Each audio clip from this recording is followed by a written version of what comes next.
자, 이번 시간에 도급해야 되죠. 437페이지 도급위임, 438페이지 도급부터 보겠습니다.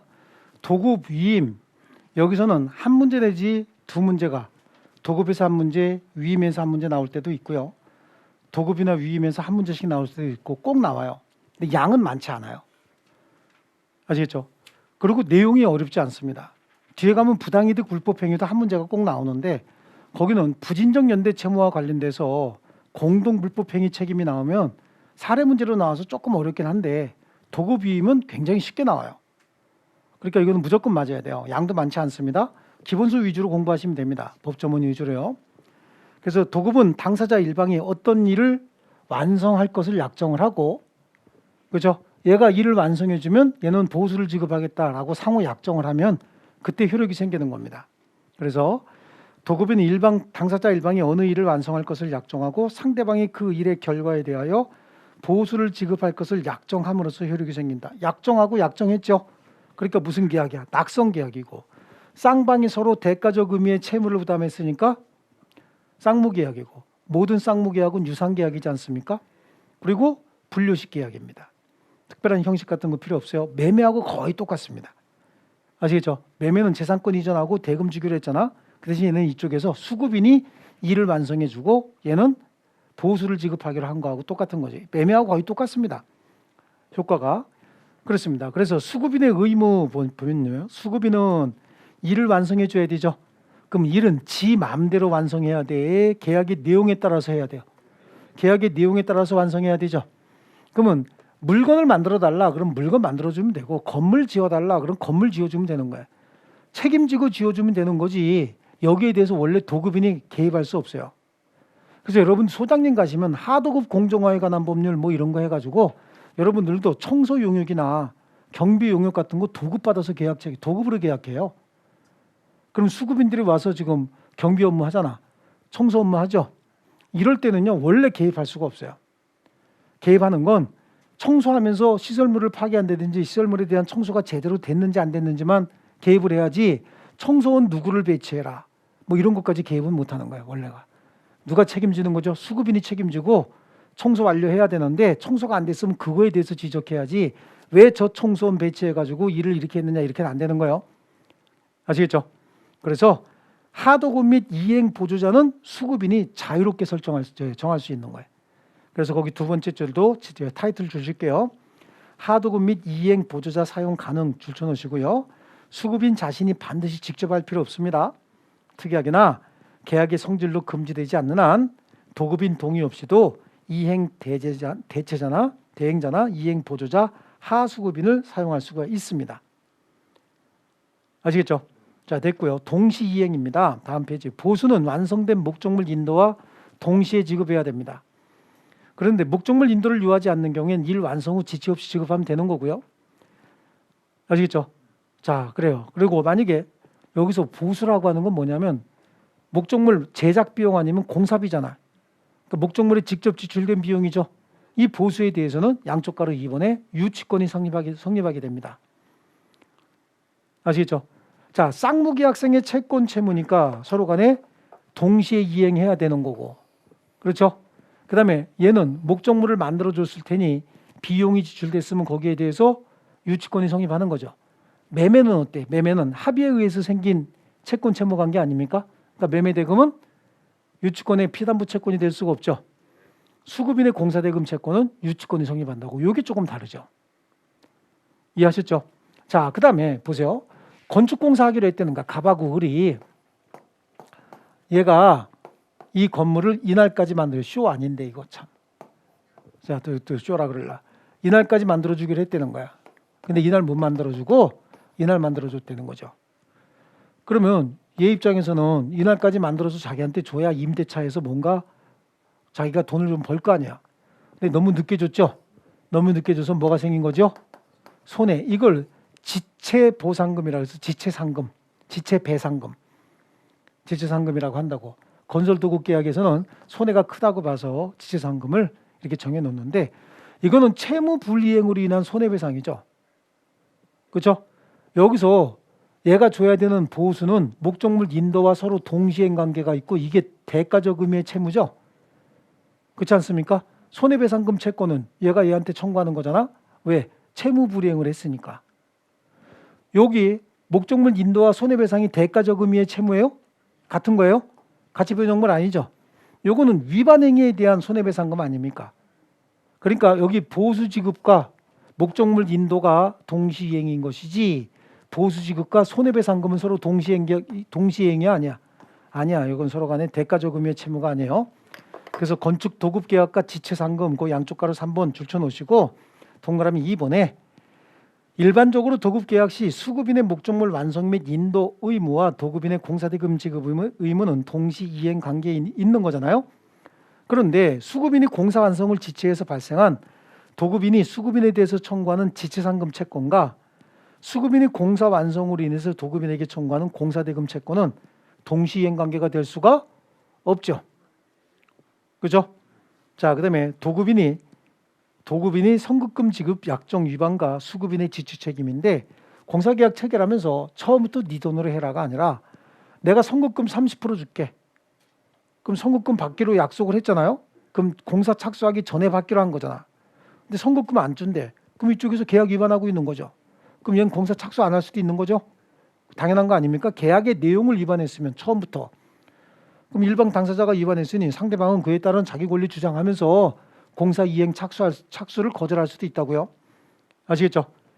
그래서 기억에 있는 내용만 줄치면 돼요. 도급계약을 체결하면서 도급인이 보수 일부를 선급하기로 특약을 한 경우에 이건 특약이 있을 때만 그런 거예요. 수급인이 그 제공이 있을 때까지 일에 착수 거절할 수 있어요. 왜냐하면 계약을 지금 갑이 먼저 이행해야 되잖아. 근데 안 하고 있죠. 이로 말미암아 일의 완성이 지연되더라도 지체상금과 같은 채무 불이행 책임은 질까요? 안 질까요? 안 지겠죠? 예. 자, 다음 페이지에 보면은 판례 4번에 있는 내용이죠. 판례 4번. 기성고에 따라서 공사대금을 분할해서 지급하기로 약정한 경우 이거 나오잖아요. 자, 여기 보니까 이렇게 공사를 갑이 도급인이고 을이 수급인인데 여기 완성하면은 30%를 주기로 했고 여기 완성하면 20% 주기로 했고 여기 이렇게 완성하면 또 30% 주기로 했고 요거 완성하면 20% 주기로 했다는 거야. 공사대금이 1억이야. 그럼 3천만 원, 2천만 원, 3천만 원, 2천만 원 이렇게 주면 되겠죠. 자, 여기 완성해서 3천만 원 주고 있는 거야. 3천만 원 줄 때 여기 혹시 발생한 하자가 있대요. 그럼 하자 보수 비용이 100만 원이라는 거야. 그럼 3천만 원 다 줄 필요 없죠. 이거 완성될 때까지 2,900만 원만 주고 100만 원은 깐다. 그리고 안 줄 수도 있죠. 그리고 이거 완성되면 보수 완성되면 그때 100만 원 주면 될 거 아니야? 여기 줄 때 2천만 원 줄 거 주잖아. 여기 보니까 하자가 발생했대요. 이것도 100만 원이야. 그럼 얼마만 주면 돼요? 1,900만 주면 되죠. 근데 여기뿐만 아니라 여기도 하자가 새로 발견했다는 거야. 그럼 요거는 이미 돈 줬는데 그래서도 이거 줄 때 당연히 동시행 관계를 주장할 수 있다고. 여기도 100만 원이래. 그럼 얘는 얼마만 주면 된다고? 1,800만 주면 되는 거예요. 여기는 3천만 원 줘야 되죠. 여기도 완성되면. 근데 여기 하자가 두 개가 있대요. 100만 원짜리가. 그럼 얼마만 줘? 2,800만 주면 된다는 얘기죠. 근데 여기도 하자가 하나씩 발견될 때 100만 원짜리가 그럼 어떻게 한다고? 여기도 동시행의 항변권 주장해서 요거 보수될 때까지 나는 얼마야? 그만큼씩 빼겠다라고 할 수 있다는 얘기예요. 그래서 기성고에 따라서 공사대금을 주기로 했을 때 동시행의 항변권을 행사할 수 있는 기성공사대금은 당해 부분에 발생한 하자뿐만 아니라 나머지 부분에 대해서도 하자가 발생했으면 그에 대해서 하자 보수를 요구하면서 동시행의 항변권 행사할 수 있는 거예요. 다 완성되고 난 다음에도 공사대금 줄 때 이미 완성 다 되고 난 다음에도 여기 하자가 있다. 그래서 그 부분 다 하자 보수 요구하면서 동시행의 항변권 행사할 수 있는 거예요. 그렇다고 하더라도 3천만 원 다 못 줘 이건 안 되지. 하자 보수 비용은 100만 원인데 3천만 원 다 못 줘 이렇게는 안 된다고. 그건 신의축 위반이라고 민법 제2조에서 공부하고 왔어요. 아시겠죠? 그래서 기성고에 따라서 공사대금을 분할해서 지급하기로 약정한 경우에 특별한 사정이 없는 한 하자 보수 의무와 동시행 관계에 있는 공사대금 지급 채무는 당해 하자가 발생한 부분에 기성공사대금에 한정되는 것은 아니다. 왜냐하면 이와 달리 본다면 도급인이 하자 발생 사실을 모른 채 하자가 발생한 부분에 해당하는 기성공사대금을 지급한 후 뒤늦게 하자를 발견한 경우에 동시행의 항변권을 행사하지 못해서 공평의 원칙에 반하기 때문이다. 그거 있죠. 그 다음에 5번도 볼게요. 미지급 공사대금에 비해서 하자보수비가 매우 적은 편이고 하자보수공사가 완성돼도 공사대금이 지급될지 여부가 불확실한 경우에 도급인이 하자보수 초원권 행사에서 동시행의 항변권을 행사할 수 있는 기성공사대금의 범위는 100만 원이요, 3천만 원이요. 100만 원이지 아까 출판에서 봤던 거 그 공사대금의 범위는 하자 및 손해에 상응하는 금액으로 한정하는 것이다. 됐죠? 만약에 이게 3천만 원을 다 안 주겠다. 100만 원밖에 없는 하자는 100만 원인데 이거는 동시행의 항변권 남용이라고. 자기가 공사대금 안 주기 위한 방편으로 동시행의 항변권을 악용하는 것뿐입니다. 이거 우리 신의 측에서 다 배웠던 내용이요. 아시겠죠? 그 다음에 7번은 금방 위에서 봤던 거 7번 판례 공사대급상 계약상 도급인의 지출상금 채권과 수급인의 공사대금 채권은 동시행 관계가 아니다. 아시겠죠? 자 넘기고요. 완성물의 소유권 귀수업 그랬는데 이건 이미 유치권에서 공부했다고. 완성물의 소유권은 재료를 누가 공급했느냐야. 도급인이 재료 대부분 또는 전부를 공급했다. 그럼 완성물은 도급인 소유고 수급인이 완성물 전부 또는 대부분을 공급했다. 그럼 완성물은 수급인 소유죠. 이게 수급인 소유냐 도급인 소유냐가 어떤 차이가 있냐면 수급인 소유 같으면은 수급인이 공사대금 가지고 유치권을 주장 못하는 거지. 자기 물건이니까. 도급인 소유가 되면 유치권 주장할 수 있고. 근데 이것도 임의 규정이다 보니까 재료 전부 또는 대부분을 수급인이 공급하기로 했어도 특약으로 도급인에게 원시 취득할 수 있도록 특약할 수 있어요. 아시겠죠? 그래서 거기 중요한 건 1번, 2번 금방 설명한 내용이에요. 그런데 4번 보시면 완성물 소유권 귀속에 관해서 당사자가 특약으로 달리 정할 수도 있다죠. 됐습니까? 예, 그다음에 제작물 공급 계약 있죠. 대체물에 대한 제작물 공급 계약은 매매에 관한 규정이 적용이 되고 부대체물에 대한 공급 계약은 도급 계약의 일종으로 본다. 대체물은 여기저기서 많이 구할 수 있는 물건들인 거예요. 그러니까 내가 만들어주기로 했던 똑같은 물건들이 사방에 있다는 거예요. 그럼 내가 굳이 안 만들어줘도 똑같은 물건 있으면 사다가 주면 될 거 아니야. 이거 매매에 관한 규정이 준용이 되는 거고 부대체물은 다른 물건으로 교체 급부할 수 없는 거잖아. 그럼 내가 반드시 만들어줘야 되죠. 그건 뭐가지? 그건 도급이 적용이 된다는 얘기야. 아시겠죠? 대체물은 똑같은 물건 많은 것들 얘기하는 거예요. 굳이 만들 필요 있나? 싸게 사면 내가 제작하는 비용보다 더 싸게 사올 수 있다. 그럼 더 싸게 사다가 파는 게 수급인에게 훨씬 더 이익이 생기는 거 아닙니까? 그래서 그건 매매가 된다 그런 거고요. 밑에 이제 수급인의 담보 책임이요. 667조에 완성된 목적물 또는 완성 전 성취 부분에 하자가 있을 때 그래요. 물건에 하자가 있으면 도급인은 수급인에게 보수하라고 요청해야 되죠. 청구합니다. 그러나 하자가 중요치 않고 보수에 과다한 비용을 요할 때는 그러하지 아니하다. 그럼 그러하지 아니하다는 얘기 뭐야? 손해배상만 청구할 수 있다는 얘기야. 아시겠죠? 여기 보세요. 계단 같은 게 주로 그래. 계단. 이렇게 생긴 계단이 있다는 거야.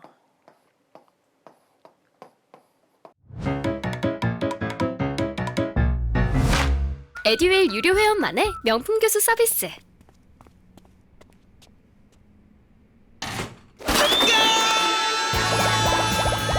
합격이 쉬워지는 명품 교수님 혜택.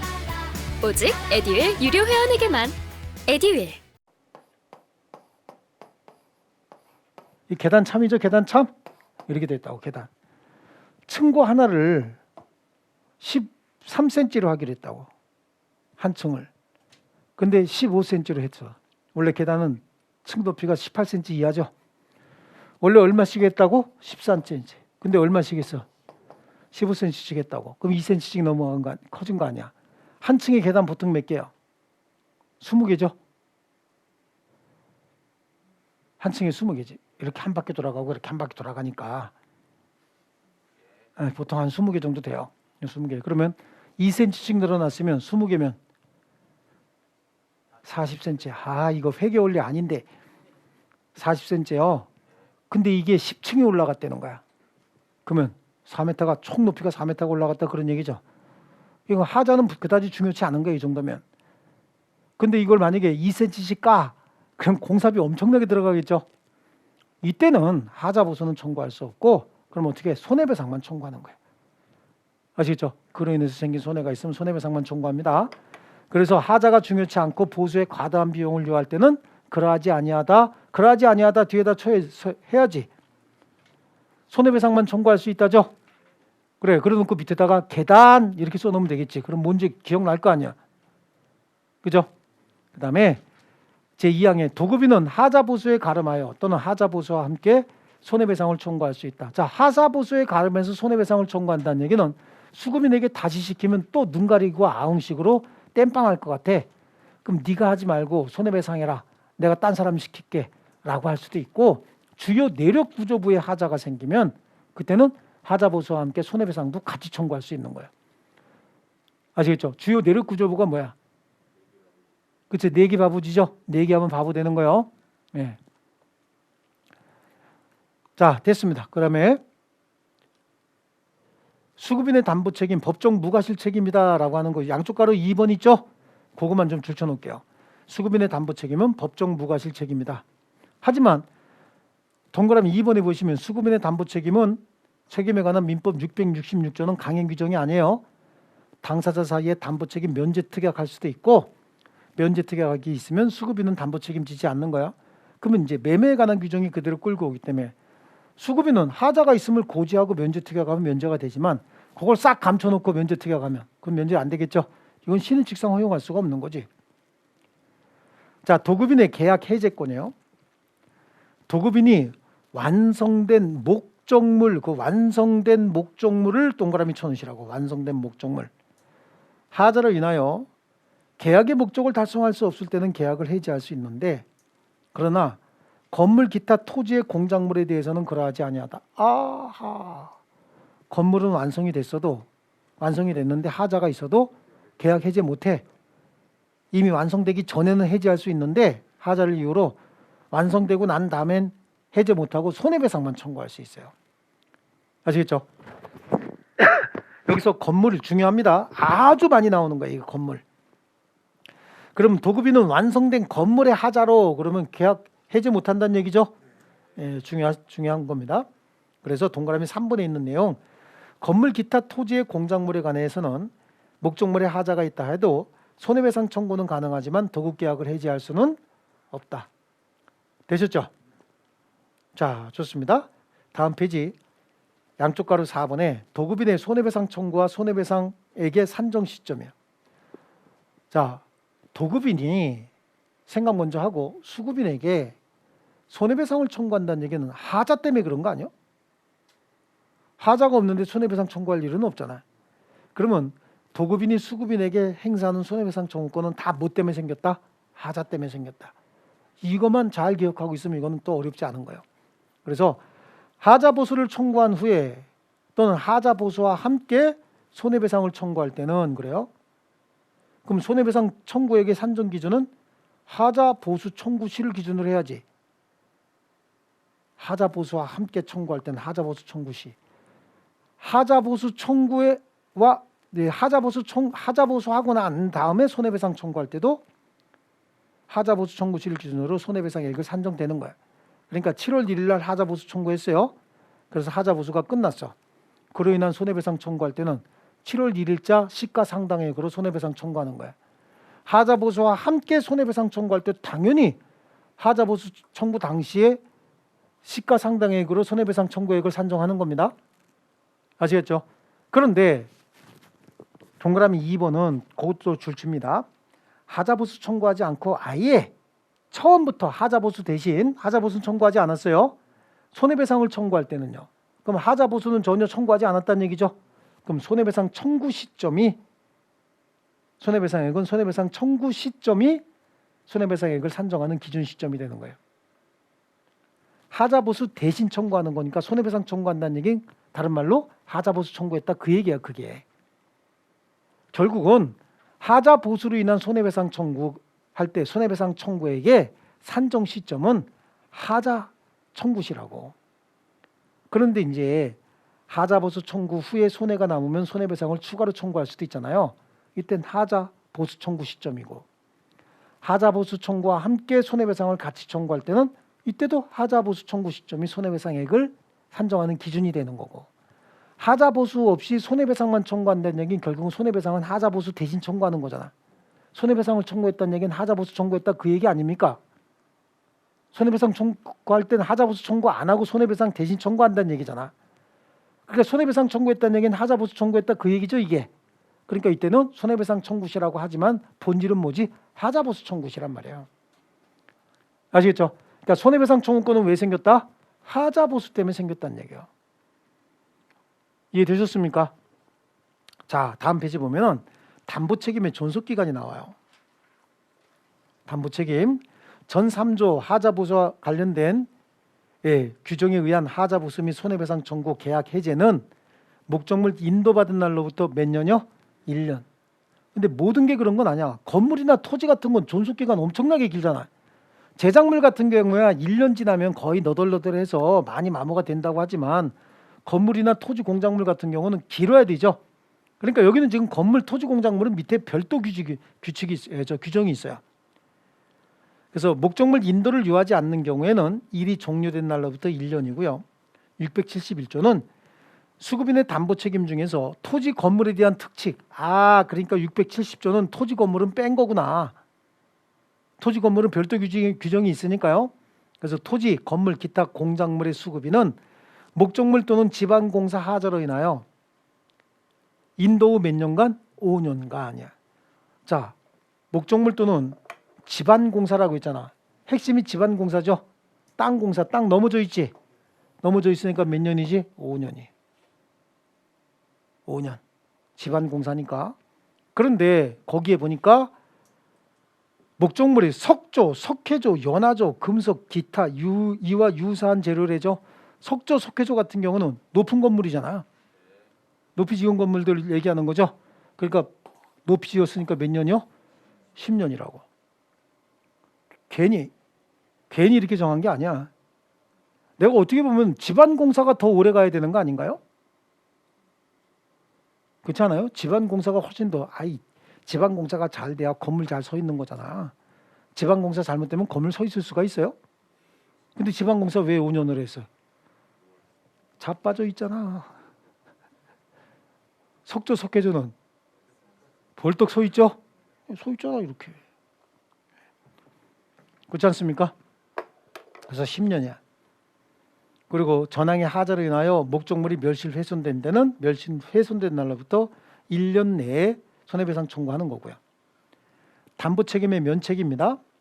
전 2조 규정은 목적물의 하자가 수급인 잘못이 아니라 도급인이 제공한 재료의 성질 또는 도급인 지시에 기인한 때는 도급인이 시키는 대로 했대. 또는 도급인이 갖다 준 물건 가지고 공사했대요. 그로 인해서 생겼다는 거지. 그럼 그거는 수급인이 책임질 일이 아니네. 근데 수급인이 이 재료 쓰면 하자가 생긴다는 걸 알면서도 도급인에게 알려주지 않고 그냥 했대요. 이건 전문가로서 책임을 방기한 거거든. 그래서 그때는 또 책임진다고.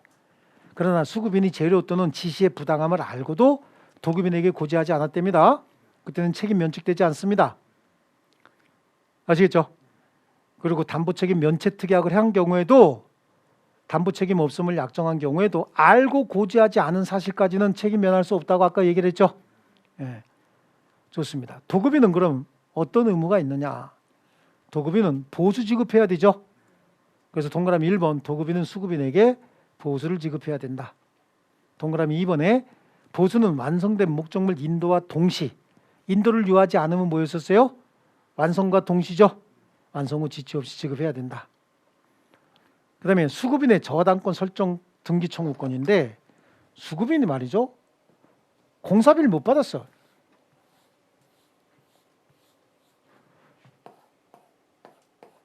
갑이 도급인이고 을이 수급인인데 을이 공사 완료했어요.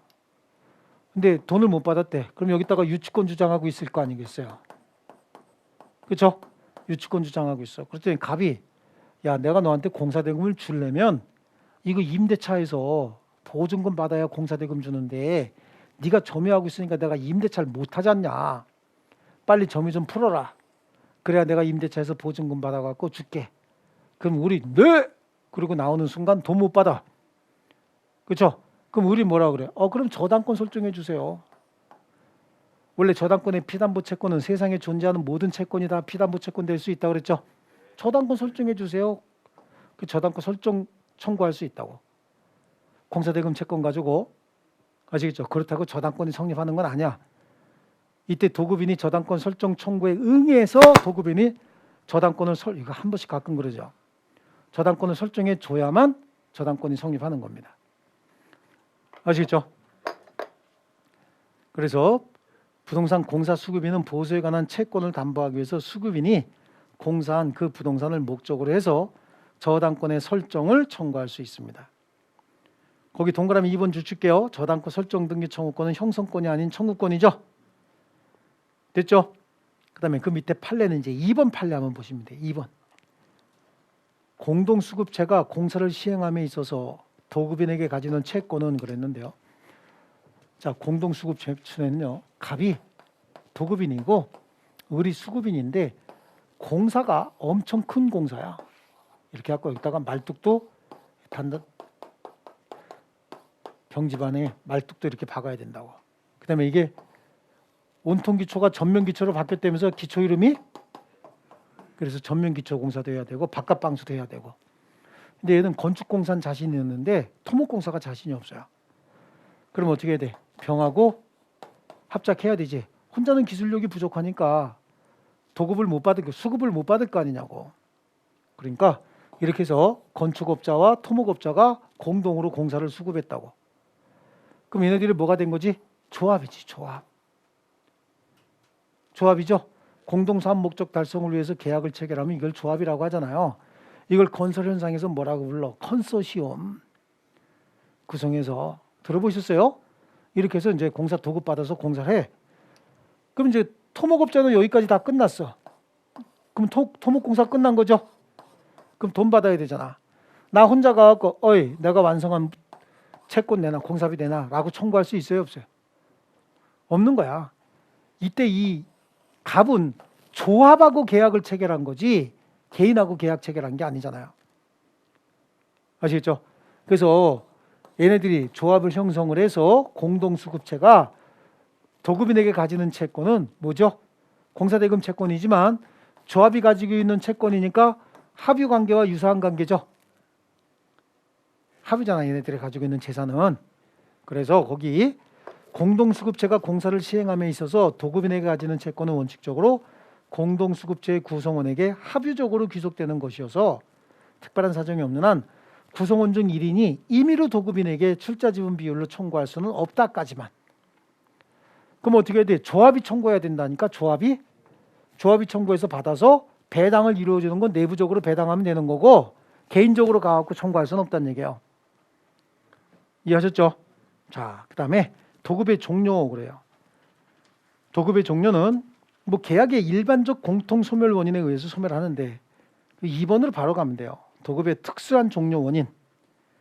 완성 전에 도급공사가 완성 전에 도급인이 공사를 더 이상 완성할 필요가 없을 수도 있잖아요. 그렇지 않습니까? 그러면 도급인이 계약을 해지하면 되는 거예요. 그죠? 그래서 도급 계약을 한 후에 도급인이 일을 완성할 필요가 없는 경우에, 그죠? 그래서 없는 경우에 두 번째 줄 뒷부분에 수급인이 일을 완성하기 전에 도급인이 수급인에 대해서 뭘 해주고 손해를 배상해주고 도급계약 해지하면 되는 거죠. 저는 정보가 곧 합격이라고 생각해요. 기출문제 특강이나 모의고사 자료집을 주시는 것도 좋았고 그 중에서 제일 좋았던 건 교수님의 쪽집게 정보였어요. 약간 합격을 위한 종합 패키지 선물을 받는 그런 느낌? 애들 유료 회원 꼭 추천합니다.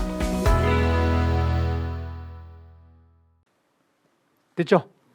그 다음에 건물 기타 공작물에 대한 것을 제외하고 목적물이 완성되고 난 다음에 하자로 인하여 계약의 목적을 달성할 수 없을 때도 해지할 수 있는 거잖아.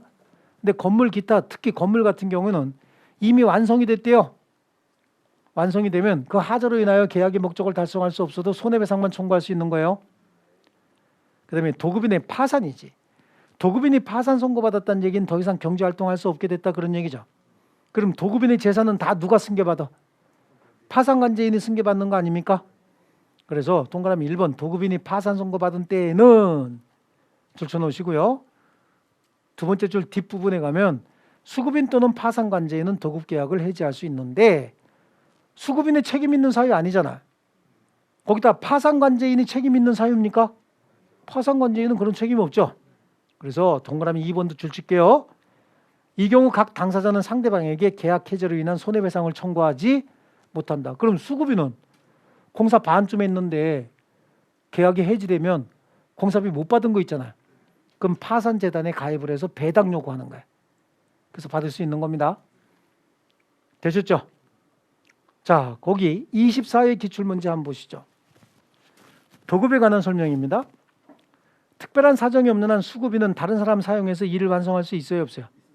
있습니다. 완성된 주택을 도급인이 원시치르겠대요. 그러면 수급인은 보수받을 때까지 유치권 행사할 수 있다.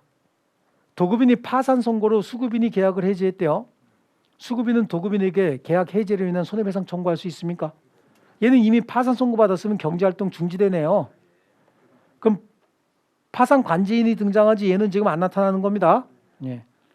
그다음에 수급인이 일을 완성하기 전에 도급인은 수급인이 입게 될 손해를 배상하고 완성 전이니까 계약 해지를 할 수 있죠. 완성된 주택 건물이잖아 이거. 그죠? 계약의 목적을 달성할 수 없더라도 도급인은 계약을 해지할 수 없다. 도급은 쉽죠? 예, 이 범위를 벗어나지 않습니다. 이건 나오면 무조건 맞아야 돼요. 가장 좋은 일에서 도급하고 위임해서 각각 한 문제씩 나와주면 참 좋아요. 그럼 벌써 두 문제 아니요? 매매는 매도인의 담보 책임 아니면 계약금 계약에서 나온다 그랬잖아요. 임대차는 아까 보시다시피 임대차 만만합니다. 그다지 어렵지 않습니다. 도급 만만하죠? 위임해서 한 문제 나와주면 다섯 문제 벌써. 얼마나 땡큐인지 그죠? 예. 이거 안 나와도 한 네 문제 정도는 맞출 수 있어요. 어쨌든 계약법에서는. 자, 위임입니다. 위임은 위임인과 수임인의 위임 계약에 의해서 성립하는 게 이제 위임 계약이에요. 위임은 당사자 일방이 상대방에게 사무 처리를 위탁하고 상대방은 이를 승낙함으로써 성립하는 거예요. 그래서 효력이 발생하는 거야. 아까 여기는 내가 보수 줄게, 나는 일을 완성해 줄게. 그래서 도급 계약이었잖아. 여기는 내 사무 좀 네가 처리해 줘. 그때 내가 그래 그랬다는 거죠. 그럼 이제 위임 계약이 성립하는 거죠. 위임 사무는 뭐든지 다 가능해요. 근데 가족법상 행위는 야 네가 나 대신 가서 결혼 좀 해라. 네가 나 대신 입양 좀 해라. 이건 안 되는 겁니다. 그래서 신분행위를 제외한 것들 나머지 재산상 법률행위는 전부 위임이 가능합니다. 일신전속권 같은 것만 빼놓고요. 아시겠죠? 좋습니다. 그럼 수임인은 남의 사무 처리하는 사람 아닙니까? 선량한 관리자의 주의를 다해서 사무 처리해야 되겠죠. 그런 것들이야. 그러니까 680조에 보니까 위임은 당사자 일방이 상대방에게 사무 처리를 위탁하고 상대방이 이를 승낙함으로써 그 효력이 생긴다. 아시겠죠? 그래요. 그래서 다음 페이지 보면 무상계약이 원칙이라고 얘기하죠. 사무 처리 공짜로 해주는 게 원칙인데 사무도 고도의 기술이나 고도의 사무 능력이 필요한 경우 있잖아요. 이런 경우엔 또 유상으로 합니다. 그래서 원칙이 뭐예요? 무상입니다. 그래서 위임계약은 원칙적으로 무상으로 수임인만이 의무를 부담하는 편무계약입니다. 근데 무상위임은 거의 없고 우리 민법도 무상이 가능하다고는 하지만 민법의 위임에 관한 규정은 전부 유상을 전제로 하고 있는 거예요. 아시겠죠? 그러나 특약으로 유상으로 할 수 있는 건 당연한 것이고 명시에 특약이 없더라도 관습 또는 묵시적으로 유상이라고 해석해야 되는 경우가 많습니다. 그럼 우리 변호사에게 사건을 위임했대요. 그러면 그건 유상이야 무상이야? 변호사 걔들이 무슨 무상이 어디 있어? 그죠? 됐습니다. 그러면 수임인의 의무 볼게요. 수임인은 남의 사무 처리해 주는 거죠. 그래서 수임인은 위임의 본질에 따라 선량한 관리자의 주의로서 위임 사무를 처리합니다. 아시겠죠? 이제 이걸 선관주의 의무다 이렇게 얘기하잖아요. 자, 가끔가다 이 선관주의 의무가 위임 쪽에서 한 번씩 등장을 하는데 선량한 관리자의 주의 의무, 어떤 재산 관리 의무는 자기 재산과 동일한 주의 의무가 있고 선량한 관리자의 주의 의무가 있어요. 그럼 자기 재산과 동일한 주의 의무와 선량한 관리자의 주의 의무는 신경을 얼마나 더 쓰느냐 덜 쓰느냐 이거 가지고 따지는 게 아니야. 내 재산을 신경 더 많이 써. 남의 재산 선관주의 의무가 신경 더 많이 써요. 거봐, 그러면 안 된다니까. 신의칙을 배운 사람들이 그러면 되냐고. 똑같이 신경 써야지. 아니, 남의 재산은 발로 차이르고 내 거는 호호 그러고 양애취지. 그렇지 않습니까? 그러니까 내 재산을 관리하든 남의 재산을 선량한 관리자의 주의로서 관리를 하든 관리 범위 신경 쓰는 건 똑같은 거야. 그럼 뭘 기준으로 나누느냐? 내 재산을 관리하면서 비용이 발생했대. 내 재산을 관리하면서 월급을 줘야 된다는 거야. 내가 나한테 월급 줘? 이건 내가 나한테 위임장 써주는 거하고 똑같죠? 내가 나한테 원래 상 주는 거 난 모르는데 주는 사람이 있다니까 그건 얘기 못 하겠고. 아시겠죠? 이게 뭐냐고. 내가 나한테 월급 줘요? 내가 나한테 비용 청구합니까? 그렇잖아요. 그러니까 자기 재산과 동일한 주의 의무냐 선관주의 의무냐라고 하는 건 보수 청구할 수 있느냐 비용 상환 청구할 수 있느냐 이 차이가 있는 거지. 신경을 더 쓰느냐 덜 쓰느냐 차이 아니라고. 아시겠죠? 그러면 무상 위임의 경우에는 보수는 청구할 수 없죠. 무상이니까. 하지만 처리 비용은 상환 청구할 수 있단 말이에요. 그래서 선관주의 의무가 있다 이렇게 얘기하는 거예요. 아시겠죠? 선관주의 의무가 있는데 그러다 보니까 복위임 제한이야. 이건 복위임은 뭘 얘기하는 거야? 복대리인 선임하는 거 얘기하는 거 똑같아요. 복대리인 선임한 거 원래는 그 위임 사무는 이제 임의 대리에만 발생할 수 있는 거잖아요. 임의 대리는 원칙적으로 복대리인 선임할 수가 없죠. 다만 본인의 승낙이나 부득이한 사유가 있을 때만 복대리인 선임할 수 있고 선량한 관리자의 주의를 다해서 목적물 관리해 줘야 되죠. 좋습니다. 그거야.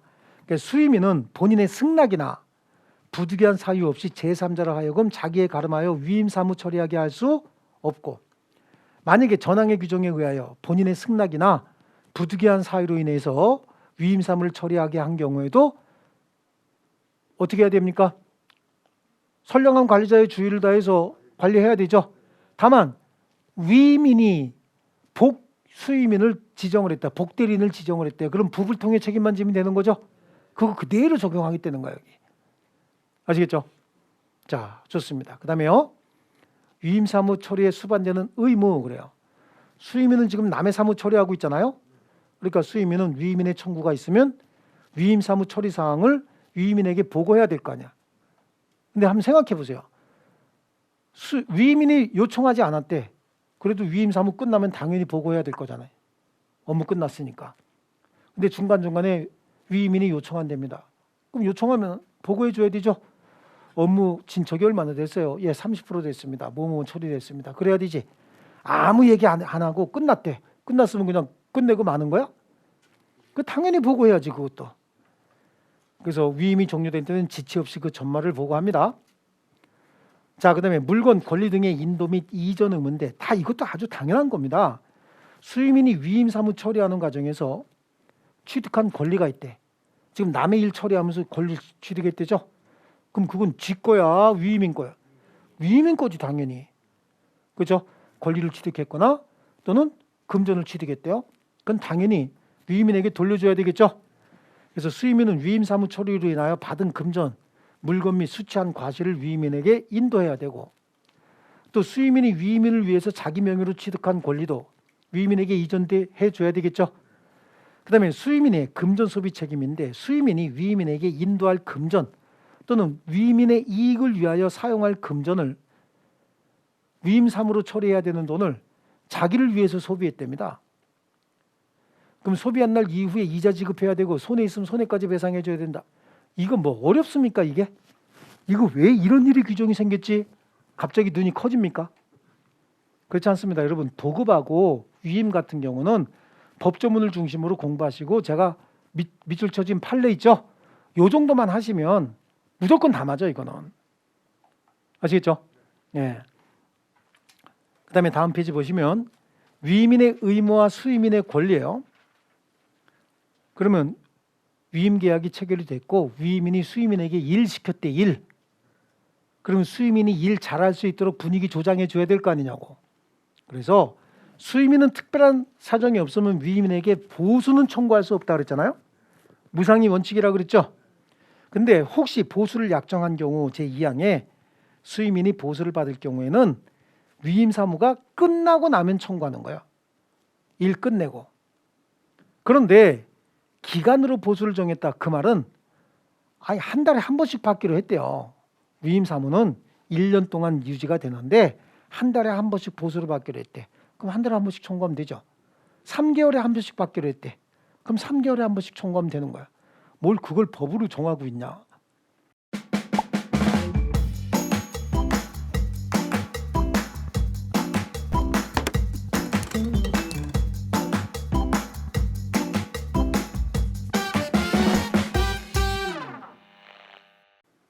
그죠? 그러나 기간으로 보수를 정한 때는 기간이 경과한 후에 이를 청구할 수 있다죠. 후급이 원칙이다 그런 얘기야. 아시겠죠? 그런데 수임인이 위임 사무 처리 중에 즉 일 끝내면 100만 원 받기로 했다고. 근데 50% 끝났어 지금. 그죠? 아직 끝나진 않았죠? 그럼 50%더 해야 100만 원 받을 거 아니야? 근데 수임인의 책임 없는 사유로 위임이 종료돼 버렸다는 거지. 그러면 수임인은 이미 처리한 사무 비율에 따라서 보수 청구해야 되죠. 끝나면 100만 원 받기로 했는데 50% 처리했는데 위임인이 계약을 해지해 버렸다는 거예요. 그러면 50만 원만 받아야지 뭐. 그죠? 예. 좋습니다. 추가적으로 볼 거 없습니다. 거기는요. 그다음에 무상, 유상의 공통된 의무다라고 돼 있죠. 수임인의 비용 성급 청구권이요.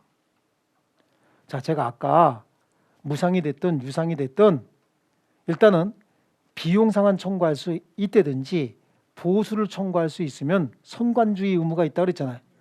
그런데 수임인은 원래 무상 위임 계약이 원칙이기 때문에 보수는 청구할 수 없는 게 원칙이라 그랬죠. 보수를 받도록 특약으로 정할 수도 있다 그랬잖아요.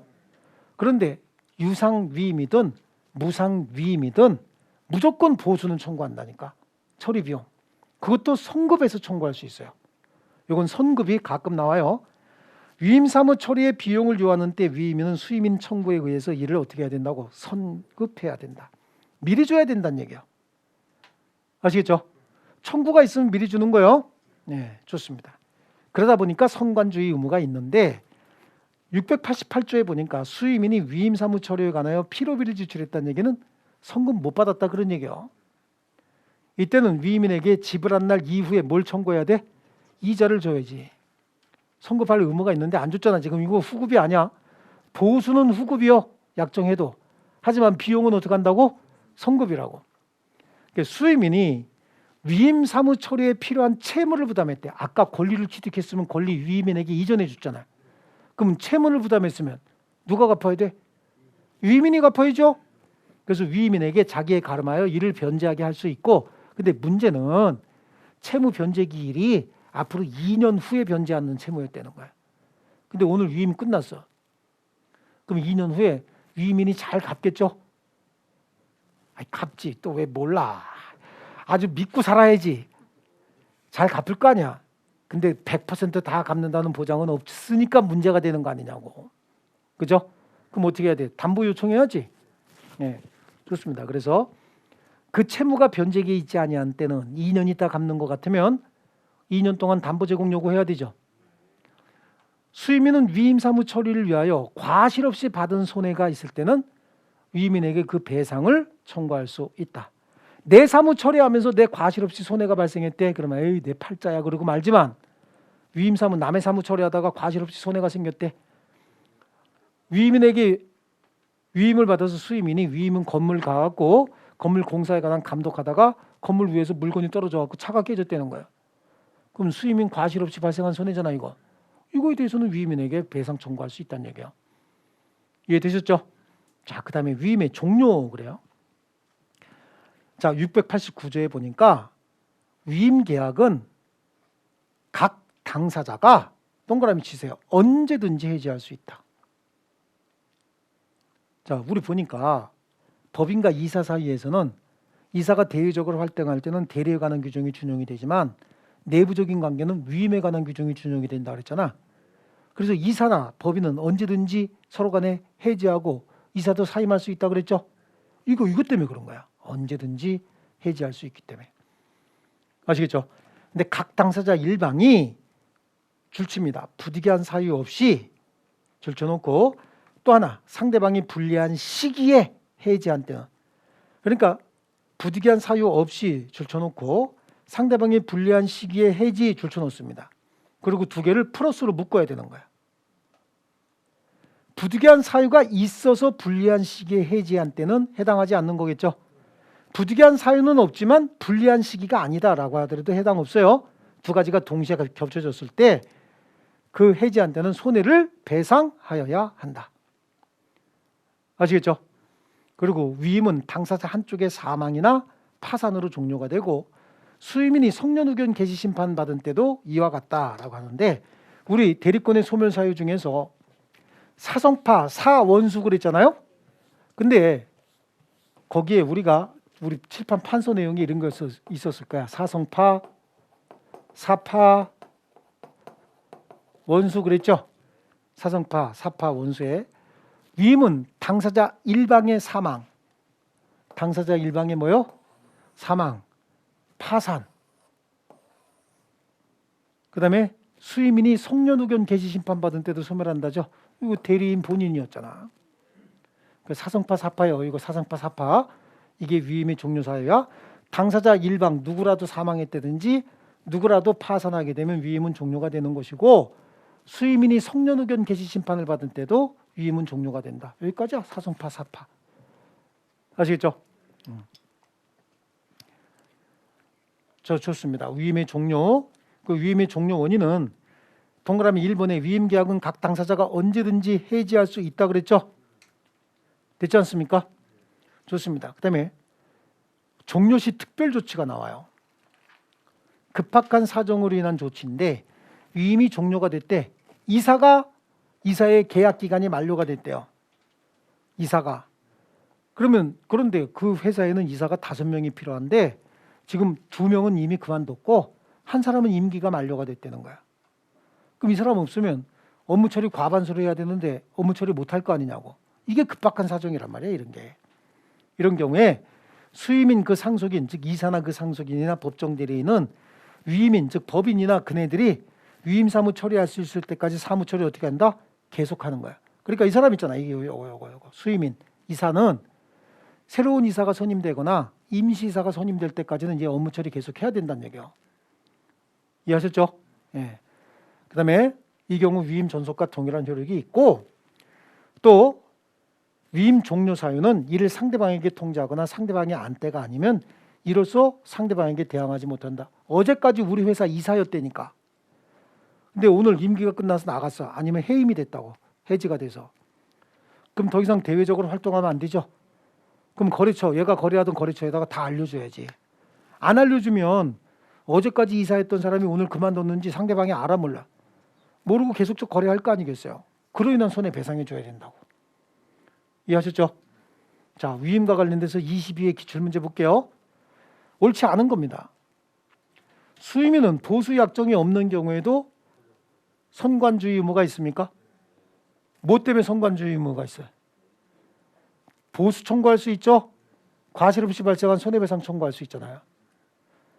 위임인은 수임인이 위임 사무 처리에 필요한 비용을 미리 청구한 경우에 선급해야 되죠. 또 무상 수임인이 위임 사무 처리를 위해서 과실 없이 받은 손해는 위임인에게 청구할 수 있는 건가요? 무상이라도 보수 청구할 수 없는 거지. 비용이나 손해배상은 청구할 수 있다 그랬잖아요. 수임인이 부득이한 사정에 의해서 위임 사무를 처리할 수 없게 된 때 제3자에게 그 사무 처리하게 할 수 있죠. 우리 복대리 할 때 본인의 승낙이나 부득이한 사유가 있으면 할 수 있다 그랬잖아요. 위임에 똑같다고. 아시겠죠? 복위임이란 말만 쓰는 거지 복대리하고 똑같습니다. 수임인이 위임인의 승낙을 얻어서 제3자에게 위임 사무 처리한 때는, 그렇다는 얘기는 복대리인 선임했다는 얘기잖아. 선임 감독상 책임이 있어요, 없어요? 있죠. 선임 감독상 책임이 있고, 또는 수임인이 위임인의 지명에 의해서 복위임을 선임해서 했다. 그럼 본인의 지명에 의해서 복대리인 선임했다잖아. 그럼 부불통의 책임이죠. 부적인 불성실함을 알고 본인에 대한 통지나 해임을 태만히 해서 생긴 손해에 대해서만 책임진다. 그냥 복위임 나오면 복대리하고 똑같아. 100% 똑같아요. 아시겠죠? 선임감독상의 책임이 있다. 그게 답이겠네. 이해되셨죠? 자, 조금 쉬었다가 부당이득 불법행위 하겠습니다.